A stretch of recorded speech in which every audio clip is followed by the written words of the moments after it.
ലോകത്തിലെ ഏറ്റവും വലിയ തീർത്ഥാടക സംഗമം പ്രതീക്ഷിക്കുന്നത് മൊത്തം 40 കോടി പേരെ, അതായത് യുഎസിലെയും റഷ്യയിലെയും ജനസംഖ്യയേക്കാൾ കൂടുതൽ ജനങ്ങൾ. 45 ദിവസത്തെ ആഘോഷം, ചിലവ് ഏകദേശം 7000 കോടി രൂപ. മഹാകുംഭനഗർ എന്ന താൽക്കാലിക നഗരമൊരുക്കിയത് 10,000 ഏക്കറിൽ. ഉത്തർപ്രദേശിലെ പ്രയാഗ്രാജിൽ ഇത്തവണ നടക്കുന്ന മഹാകുംഭമേളയ്ക്ക് അതുകൊണ്ട് തന്നെ വളരെ പ്രാധാന്യവുമുണ്ട്. ലോകത്തിൽ ഏറ്റവും കൂടുതൽ മനുഷ്യർ പങ്കെടുക്കുന്ന പരിപാടി എന്നാണ് പ്രയാഗ്രാജിൽ നടക്കുന്ന മഹാകുംഭമേള വിലയിരുത്തപ്പെടുന്നത്. 144 വർഷത്തിലൊരിക്കൽ നടത്തിവരുന്ന പരിപാടി. കുംഭമേളയെക്കുറിച്ച് നിരവധി മിഥ്യകൾ പ്രചാരത്തിലുണ്ട്. അതിന്റെ ഉത്ഭവത്തെക്കുറിച്ചുള്ള നിരവധി സിദ്ധാന്തങ്ങളുമുണ്ട്. വേദങ്ങളിലും പുരാണങ്ങളിലും ഈ ഉത്സവത്തെ പരാമർശിക്കുന്നുണ്ടെന്ന് ചിലർ പറയുമ്പോൾ, കഷ്ടിച്ച് 2 നൂറ്റാണ്ടുകൾ മുന്നെയാണ് ഇത് തുടങ്ങിയതെന്നാണ് മറ്റു ചിലർ പറയുന്നത്. സത്യത്തിൽ എന്താണ് കുംഭമേള? എന്താണ് ഇതിനു പിന്നിലുള്ള ഐതിഹ്യം? ദശലക്ഷക്കണക്കിന് ആളുകൾ എന്തുകൊണ്ടാണ് ഇതിൽ പങ്കെടുക്കുന്നത്? മഹാകുംഭമേള ഉത്തർപ്രദേശ് സർക്കാരിന് എത്ര വരുമാനം നേടിക്കൊടുക്കും? മനുഷ്യരാശിയുടെ വിവരിക്കാനാവാത്ത പൈതൃകം എന്നാണ് യുനെസ്കോ കുംഭമേളയെ വിശേഷിപ്പിച്ചിട്ടുള്ളത്. പങ്കെടുക്കുന്ന ആളുകളുടെ എണ്ണം, ഏറ്റവും ചരിത്രമുള്ള മതാഘോഷം, വിപുലമായ ഒരുക്കങ്ങൾ, ദർശനിക മാനം തുടങ്ങി കുംഭമേളയ്ക്ക് പ്രത്യേകതകൾ ഏറെയാണ്. 6 വർഷം കൂടുമ്പോൾ അർദ്ധകുംഭമേള, 12 വർഷത്തിലൊരിക്കൽ പൂർണ്ണ കുംഭമേള, 144 വർഷമാകുമ്പോൾ മഹാകുംഭമേള എന്നിങ്ങനെയാണ് കുംഭമേളകൾ നടക്കുന്നത്. പ്രയാഗ്രാജിൽ ഗംഗ, യമുന, പുരാണത്തിലെ അദൃശ്യ നദി സരസ്വതി എന്നിവയുടെ സംഗമസ്ഥാനത്തും, ഉത്തരാഖണ്ഡിലെ ഹരിദ്വാറിൽ ഗംഗയുടെ തീരത്തും, മഹാരാഷ്ട്രയിലെ നാസിക്കിൽ ഗോദാവരിയുടെ തീരത്തും, മധ്യപ്രദേശിലെ ഉജ്ജയിനിൽ ക്ഷിപ്രയുടെ തീരത്തും 3 വർഷം ഊഴത്തിലാണ് കുംഭമേള നടക്കുന്നത്. കുംഭമേളയുടെ കാലയളവിൽ വിശേഷ ദിവസങ്ങളിലെ പുണ്യമായ സ്നാനങ്ങളാണ് പ്രധാനം. പ്രയാഗ്രാജിൽ യമുനയും സങ്കല്പ നദിയായ സരസ്വതിയും ചേരുന്ന സംഗമത്തിലാണ് സ്നാനം. മകരസംക്രാന്തി, പൗഷ് പൂർണിമ, മൗനി അമാവാസി, ബസന്ത് പഞ്ചമി, മാഘി പൂർണിമ, മഹാശിവരാത്രി എന്നിങ്ങനെയാണ് കുംഭമേളയെ തരംതിരിച്ചിരിക്കുന്നത്. ഓരോ ദിവസത്തിനും അതിൻ്റെതായ പ്രത്യേകതകളുമുണ്ട്. ഈ വർഷം ജനുവരി 13 മുതൽ ഫെബ്രുവരി 26 വരെയാണ് മഹാകുംഭമേള നടക്കുന്നത്. കുംഭമേളയെക്കുറിച്ച് ഐതിഹ്യങ്ങൾ പലതാണ്. കുംഭം എന്ന സംസ്കൃത വാക്കിന്റെ അർത്ഥം കുടം അല്ലെങ്കിൽ പാത്രം എന്നാണ്. എക്കാലത്തും ഏറ്റുമുട്ടിക്കൊണ്ടിരുന്ന ദേവാസുരന്മാർ അമരത്വം നേടാൻ മോഹവുമായി ഒത്തുചേർന്നു. മരണത്തെ ജയിക്കാനുള്ള അമൃത് നേടുന്നതിനായി പാലാഴി കടഞ്ഞു. ഒടുവിൽ ലഭിച്ച അമൃതകുംഭം കൈക്കലാക്കാനായി തർക്കമായി. ഇതിനിടെ അമൃത് അസുരന്മാർക്ക് ലഭിക്കാതിരിക്കാൻ ഇന്ദ്രന്റെ മകൻ ജയന്ത് അതുണ്ടായിരുന്ന കലവുമായി ഓടിയെന്നാണ് ഒരു കഥ. ഇതോടെ സൂര്യനും അവന്റെ മകൻ ശനിയും ബൃഹസ്പതിയും ചന്ദ്രനും ജയന്തിന്റെയും പിന്നാലെ ഓടി. ജയന്ത് 12 ദിവസം ഓടിയെന്നും അപ്പോൾ ഹരിദ്വാർ, പ്രയാഗ്രാജ്, ഉജ്ജയിൻ, നാസിക്, ത്രയംബകേശ്വർ എന്നീ 4 സ്ഥലങ്ങളിൽ അമൃത് ഒഴുകിയെന്നുമാണ് വിശ്വാസം. ദേവന്മാരുടെ ഒരു ദിവസം എന്നത് മനുഷ്യരുടെ ഒരു വർഷമാണ്. അങ്ങനെ സൂര്യൻ, ചന്ദ്രൻ, വ്യാഴം എന്നിവയുടെ ആപേക്ഷിക സ്ഥാനങ്ങളെ അടിസ്ഥാനമാക്കി ഓരോ 12 വർഷത്തിലും ഈ സ്ഥലങ്ങളിൽ കുംഭമേള ആഘോഷിക്കുന്നുവെന്നാണ് ഒരു ഐതിഹ്യം. അമൃത് ഒഴുകിയെന്ന് വിശ്വസിക്കുന്ന 4 സ്ഥലങ്ങളും നദികളുടെ തീരത്താണ് സ്ഥിതി ചെയ്യുന്നത്. ഹരിദ്വാറിൽ ഗംഗയും, പ്രയാഗ്രാജിൽ ഗംഗ, യമുന, പുരാണ, സരസ്വതി എന്നിവയുടെ സംഗമ സ്ഥാനവും, ഉജ്ജയിനിൽ ക്ഷിപ്രയും, നാസിക്, ത്രയംബകേശ്വർ, ഗോദാവരിയുമാണ്.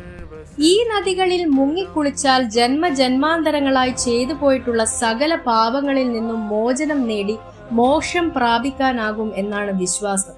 അമൃതിനു വേണ്ടിയുള്ള യുദ്ധത്തിൽ അസുരന്മാരെ ദേവന്മാർ തോൽപ്പിച്ചു. 12 ദിവസം നീണ്ടുനിന്ന യുദ്ധത്തിനു ശേഷം ഗരുഡൻ അമൃതകുംഭത്തെ മഹാമേരു പർവ്വതത്തിന്റെ അടിയിൽ കുഴിച്ചിട്ടു എന്നാണ് മറ്റൊരു കഥ. അമൃത് എന്നതിന് ജ്ഞാനം എന്നും അർത്ഥമുണ്ട്. അമൃതിന്റെ മർദ്ദത്തിന്റെ ഫലമായി ഓരോ 12 വർഷം കൂടുമ്പോഴും അതിന്റെ ഒരു അംശം ഭൗമാന്തർ ഭാഗത്തു കൂടി ഈ 4 പുണ്യ സങ്കേതങ്ങളിലെ നദീജലത്തിൽ കലരും എന്നാണ് വിശ്വാസം. ഇതേപോലെ അമൃതിനായി ദേവന്മാരും അസുരന്മാരും 12 ദിവസം യുദ്ധം നടത്തിയെന്നും അതിനിടെ കുംഭത്തിൽ നിന്ന് 4 തുള്ളികൾ ഭൂമിയിൽ പതിച്ചുവെന്നും മറ്റൊരു ഐതിഹ്യമുണ്ട്. എന്തായാലും നദിയിൽ മുങ്ങിക്കുളിച്ച് മോക്ഷം ലഭിക്കുമെന്ന വിശ്വാസത്തിലാണ് മിക്കവരും ഇവിടെ എത്തുന്നത്. തിരക്കുള്ള ജീവിതത്തിൽ നിന്ന് ഇടവേളയെടുത്ത് ആത്മീയ പാതയിൽ ഇത്തിരിക്കാലം ജീവിക്കുക എന്ന ലക്ഷ്യത്തിലേക്ക് എത്തുന്നവരുമുണ്ട്. എന്തായാലും ലോകമെമ്പാടുമുള്ള സന്യാസി ശ്രേഷ്ഠർ മുതൽ ഗവേഷകർ വരെ കുംഭമേളയുടെ ഭാഗമാകും. വിവിധ തരത്തിലുള്ള സംഭാവനകൾ ഇവിടെ നൽകുന്നവരുണ്ട്. കുംഭം നിറയെ നെയ്യോ മറ്റോ ഇവിടെ ദാനം ചെയ്യുന്നത് പുണ്യം നൽകുമെന്നാണ് ഭക്തരുടെ വിശ്വാസം. നിരവധി ആളുകൾ എത്തുന്നതിനാൽ പ്രാദേശിക ജനതയുടെ വിപണനയ്ക്ക് പുത്തനുണർവ് നൽകുന്നതാണ് കുംഭമേള. ചരിത്രപരമായി വെനീഷ്യൻ നാണയങ്ങളും യൂറോപ്യൻ കളിപ്പാട്ടങ്ങളും മേള മാർക്കറ്റുകളിൽ കണ്ടതായി രേഖയുണ്ട്. കുംഭമേള നടക്കുമ്പോൾ ലോകമെമ്പാടും നിന്നുള്ള ആളുകൾ ഇവിടേക്കെത്തും. ഭാരതത്തിലെ വിദൂര ഗ്രാമങ്ങളിൽ നിന്നും ചെറുപട്ടണങ്ങളിൽ നിന്നും നഗരങ്ങളിൽ നിന്നും കോടിക്കണക്കായ മനുഷ്യർ, ഹിമാലയത്തിൽ നിന്ന് ഏകാന്ത താപസർ, സന്യാസ സംഘങ്ങളായ അഗാഢകളുടെ ഘോഷയാത്രകൾ, ലോകത്തിന്റെ നാനാഭാഗത്തു നിന്നും കുംഭമേളയുടെ രഹസ്യം തേടി വിദേശ സഞ്ചാരികൾ തുടങ്ങി ഗംഗാതീരത്ത് ആ ദിനങ്ങളിൽ വൈവിധ്യങ്ങളുടെ ഒരു ഘോഷയാത്ര തന്നെ നടത്തി. ഉയരുന്ന നാമസങ്കീർത്തനങ്ങളിൽ ഹിന്ദിയും സംസ്കൃതവും ബംഗാളിയും ഗുജറാത്തിയും മറാത്തിയും തെലുങ്കും കന്നഡയും ഉൾപ്പെടെ എല്ലാ ഭാഷകളും ഉണ്ട്. രാജ്യത്തെ വിവിധ പ്രദേശങ്ങളുടെ പ്രാതിനിധ്യം ഉള്ള മറ്റൊരു മനുഷ്യ സംഗമം കുംഭമേളയല്ലാതെ മറ്റൊന്നില്ല. AI പവേർഡ് ക്യാമറകൾ, ഗൂഗിൾ അസിസ്റ്റഡ് നാവിഗേഷൻ, കൂട്ടം തെറ്റുന്നവരെ കണ്ടെത്താൻ 24 മണിക്കൂറും പ്രവർത്തിക്കുന്ന ഡിജിറ്റൽ കേന്ദ്രം, നിർമ്മിത ബുദ്ധിയിൽ പ്രവർത്തിക്കുന്ന ഒരു ചാറ്റ് ബോട്ട് എന്നിവയെല്ലാം കുംഭമേളയിൽ ഉണ്ടാകും. ഡിജിറ്റൽ സഹയാത്രികനാണ് കും സഹായക് എന്ന് പേരിട്ടിരിക്കുന്ന ചാറ്റ് ബോട്ട്. ഹിന്ദിയും ഇംഗ്ലീഷും ഉൾപ്പെടെ 10 ഭാഷകളിൽ ടെക്സ്റ്റ് ചെയ്തോ ശബ്ദത്തിലൂടെയോ തീർത്ഥാടകർക്ക് സഹായക്കിനോട് ആശയവിനിമയം നടത്താം. പോകേണ്ട സ്ഥലങ്ങൾ, ക്ഷേത്രങ്ങൾ, പൂജാസമയം, പാർക്കിംഗ് സ്ഥലങ്ങൾ, അവിടങ്ങളിലേക്കുള്ള വഴികൾ തുടങ്ങിയവയെല്ലാം ചോദിച്ചാൽ AI സഹായക് പറഞ്ഞു തരും. വിനോദസഞ്ചാരികൾക്ക് പ്രയാഗ്രാജിനടുത്ത് പോകാവുന്ന ഇടങ്ങൾ, താമസ സൗകര്യം എന്നിവയും അറിയാം. മഹാകുംഭ് ഒഫീഷ്യൽ മൊബൈൽ ആപ്പിൽ AI സഹായക് ഉണ്ട്. മഹാകുംഭമേള ഉത്തർപ്രദേശ് സർക്കാരിന് നേടിക്കൊടുക്കാൻ പോകുന്ന വരുമാനം ഏകദേശം 2 ലക്ഷം കോടി രൂപ ആയിരിക്കുമെന്നാണ് വിലയിരുത്തൽ. മഹാകുംഭമേള എന്ന പേരിൽ പുതിയ ജില്ലയുൾപ്പെടെ രൂപവൽക്കരിച്ചാണ് ഉത്തർപ്രദേശ് സർക്കാർ ഉത്സവം സംഘടിപ്പിക്കുന്നത്. ഇവിടെ 50 ലക്ഷം മുതൽ 1 കോടി തീർത്ഥാടകരെ വരെ ഉൾക്കൊള്ളിക്കാനുള്ള സൗകര്യങ്ങൾ ഒരുക്കിയിട്ടുണ്ട്. ഏകദേശം 4000 ഹെക്ടർ സ്ഥലത്താണ് അടിസ്ഥാന സൗകര്യങ്ങൾ ഏർപ്പെടുത്തിയത്. പാർക്കിംഗ് ഏരിയ മാത്രം 1850 ഹെക്ടറിലാണ്. മഹാകുംഭമേളയിൽ പങ്കെടുക്കാൻ എത്തുമെന്ന് വിലയിരുത്തപ്പെടുന്ന 40 കോടി ജനങ്ങളിൽ ഓരോരുത്തർക്കും 5000 രൂപ വെച്ച് ചെലവാക്കിയാൽ തന്നെ മേളയിൽ നിന്ന് ലഭിക്കുന്ന ആകെ വരുമാനം 2 ലക്ഷം കോടി രൂപയായിരിക്കും. കോൺഫെഡറേഷൻ ഓഫ് ഓൾ ഇന്ത്യ ട്രേഡേഴ്സിന്റെ കണക്ക് പ്രകാരം പാക്കേജ് ഭക്ഷണം, വെള്ളം, ബിസ്ക്കറ്റ്, ജ്യൂസുകൾ, മീൽസ് എന്നിവ അടങ്ങുന്ന ഭക്ഷണവും വെള്ളവും എന്ന വിഭാഗത്തിൽ നിന്നു തന്നെ ഏകദേശം 20,000 കോടി വരുമാനം ലഭിക്കും. എണ്ണ, വിളക്കുകൾ, ഗംഗാജലം, വിഗ്രഹങ്ങൾ, ചന്ദനത്തിരി, മതഗ്രന്ഥങ്ങൾ എന്നിവ അടങ്ങുന്ന പൂജാദ്രവ്യങ്ങളും ആരാധനാ വസ്തുക്കളും ഉൾപ്പെടുന്ന വിഭാഗത്തിൽ നിന്നും 20,000 രൂപയുടെ വരുമാനമാണ് പ്രതീക്ഷിക്കുന്നത്.